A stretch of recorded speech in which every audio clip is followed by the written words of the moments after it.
Bab 215. Aku dan dia tidak memiliki cinta. Begitu suara itu jatuh, senyum di bibir Gita membeku. Dia menatap Claire Sen dengan canggung. Jadi, maksudmu kamu tidak datang kepadaku untuk berdamai? Lalu hadiahku? Aku tidak tahu. Jika aku tidak datang, mungkin. Aku benar-benar tidak tahu kamu melakukan ini. Aku minta maaf. Gita berdiri dengan tercengang, matanya tiba-tiba memerah. Dia menyekanya dengan keras, dan menertawakan dirinya sendiri dan berkata, apakah aku sangat bodoh? Di matamu, aku adalah tipe orang yang dengan santai membicarakan keburukan orang lain, bukan? Awalnya aku memperlakukanmu dengan buruk dan sikapku sangat arogan, tetapi kemudian aku mengetahui telah salah memahamimu, jadi aku ingin menjadi teman baikmu untuk menebusmu. Tapi sekarang, apakah itu semua paksaan dariku? Tidak. Claire Sen menggelengkan kepalanya dan menyangkal, kamu baik kepadaku, dalam hal ini. Aku terlalu kecil hati, mari kita berdamai. Gita menatapnya dengan sedih tanpa berbicara. Claire Sen menahan air mata di matanya, apakah kamu bersedia? Gita tidak berbicara untuk waktu yang lama. Claire Sen hanya bisa menurunkan matanya, baiklah, jika kamu tidak mau, maka aku. Claire Sen, apa maksudmu? Masalah ini aku yang dibuat sedih. Kamu bilang ingin berdamai denganku, tapi kamu tidak membujukku. Jika aku mengatakan tidak bersedia, apa kamu akan pergi? Apakah kamu benar-benar ingin berdamai denganku? Claire Sen berhenti dan kembali menatapnya. Gita mengerutkan bibirnya, matanya semerah kelinci. Kamu harus mentraktirku makan siang. Claire Sen mengangguk, oke. Kamu harus pergi berbelanja denganku setelah bekerja untuk menebus kesalahanmu dalam beberapa hari terakhir. Oke. Claire Sen menyetujui beberapa kali berturut-turut. Gita akhirnya tersenyum. Claire Sen juga tidak berdaya. Gita, seorang gadis dengan pikiran sederhana, permintaannya seperti anak kecil yang memohon kepada orang dewasa. Claire Sen berpikir, bagaimanapun, dia juga adalah watak anak-anak, tidak ada banyak niat buruk, jika nanti dia mengatakan sesuatu. Dia akan mendengarkan dan melewatkannya. Setelah keduanya berdamai, di kantin perusahaan dapat melihat mereka berdua masuk dan pergi bersama. Gita tetap tidak berubah. Setelah beberapa jam berdamai dengan Claire Sen, dia mulai memunculkan sifatnya bergosip dan mulai bertanya tentang dia dan Golden Ye. Bagaimana kabarmu dan Tuan Muda Ye? Kemunculan wanita itu tidak berpengaruh pada hubungan di antara kalian, kan? Claire Sen mengambil sup di mangkuk, berpikir sejenak, tiba-tiba mengangkat kepalanya dan bertanya, apakah kamu benar-benar tertarik dengan urusan di antara kami? Gita mengangguk dengan penuh semangat, apakah itu masih perlu dikatakan? Aku harus peduli dengan urusan penting seumur hidup temanku.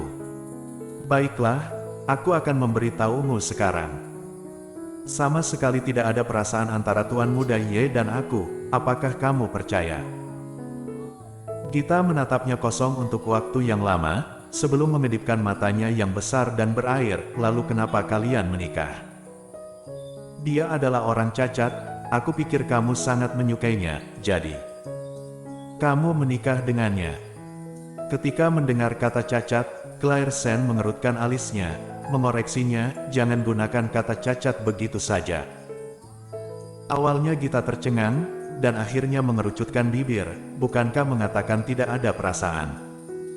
Lalu kenapa kamu melindunginya? Berbicara sampai di sini, Gita menatapnya, apakah dia tidak menyukaimu, kamu menyukainya?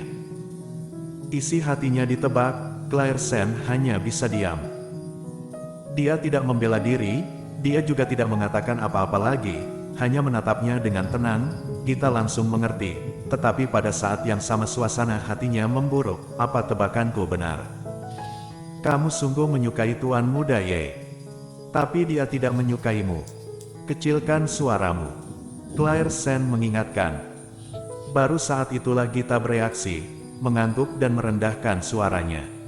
Kalau begitu, Dia tidak menyukaimu, apa yang harus kamu lakukan? Jika dia tidak menyukaimu, bukankah itu lebih berbahaya? Sial, lalu Selihan.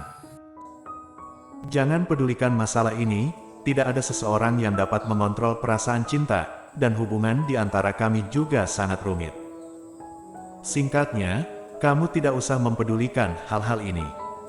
Gita cemberut, ya, baiklah, terserah kamu. Setelah pulang bekerja, Claire Sen ingin mengemasi barang-barangnya dan langsung pergi mencari Gita. Karena dia setuju untuk pergi berbelanja dengannya, dia benar-benar lupa perintah Golden Ye untuk pulang bersamanya. Ketika dia dan Gita berjalan ke halte bus bersama, sebuah mobil yang dikenalnya berhenti di depan mereka. Jendela mobil diturunkan, memperlihatkan wajah Golden Ye yang tampan tapi dingin. Melihat Golden Ye, Gita menatap Golden Ye dengan kaget. Sejak dia berteman dengan Claire Sen, banyak hal ilusi terjadi di sekitarnya. Terakhir kali dia bertemu Vice Presiden Ye di mall, Vice Presiden Ye secara pribadi mengantarnya pulang, kemudian menghadiri acara ulang tahun terakhir kali. Dia menyaksikan dengan matanya sendiri bahwa Golden Ye membawa Claire Sen pergi, dan kali ini dia melihat Golden Ye muncul di depannya. Bukankah aku membiarkanku menungguku setelah bekerja? Suara Golden Ye dingin dan tidak bisa mendengar suhu apapun. Ketika Claire Sen ditanya olehnya, dia tiba-tiba teringat kata-kata yang dia katakan pada dirinya sendiri di kantor sebelumnya. Bibir merah mudanya terbuka, aku lupa. Begitu kata-kata itu jatuh, aura Golden Ye menjadi semakin dingin, lupa. Udara dingin menyerbu, Claire Sen tanpa sadar menciutkan lehernya, sementara Gita bersembunyi di belakangnya dengan ketakutan, diam-diam memperhatikan Golden Ye. Begitu orang memiliki perbandingan, Claire Sen menyadari bahwa dia masih termasuk tenang di depan Golden Ye. Setidaknya, dia tidak seperti Gita. Memikirkan hal ini, Claire Sen menarik napas dalam-dalam. Aku berjanji untuk pergi berbelanja dengan Gita, atau hari ini kamu kembali dulu. Golden Ye tidak berbicara, tetapi hanya menatapnya dengan dingin. Gita, yang bersembunyi di belakangnya, bertanya dengan suara rendah, bagaimana kalau kamu kembali dulu hari ini, mari buat janji lain hari. Claire Sen mengerutkan kening, tetapi dia sudah menyetujui Gita, sekarang. Tidak menduga saat ini Golden Ye tiba-tiba bertanya, mau kemana? Hah? Masuk ke mobil, akan mengantar kalian ke sana. Claire Sen. Gita menatap heran, mengantar kita berbelanja. Gita menggenggam pakaian Claire Sen dengan erat, apakah ini benar? Claire Sen mengira dia salah paham, tapi tidak menyangka Gita juga memikirkan hal yang sama, dan sudut mulutnya berkedut, seharusnya tidak. Arthur Xiao langsung keluar dari mobil, membuka pintu untuk mereka, nyonya muda kedua silahkan naik. Claire Sen masih berdiri di sana dengan linglung, Gita telah mendorongnya naik, lalu tersenyum, terima kasih Tuan Muda Ye. Selesai bicara, dia berjalan langsung mengitari ke sisi lain, duduk di kursi penumpang depan, dan masuk. Setelah melihat ini, Arthur Xiao diam-diam mengacungkan jempol pada Gita. Teman semacam ini memiliki energi positif, ruang di belakang khusus disediakan untuk Golden Ye dan Claire Sen, hampir 100 kali lebih kuat daripada Selihan. Kalian mau kemana? Hanya, Gita memberitahu Arthur Xiao sebuah posisi. Duduk di belakang, Claire Sen mendengarkan percakapan antara keduanya di depan, melihat Golden Ye dengan sedikit canggung. Apakah kamu ingin pergi bersama kami? Bersambung.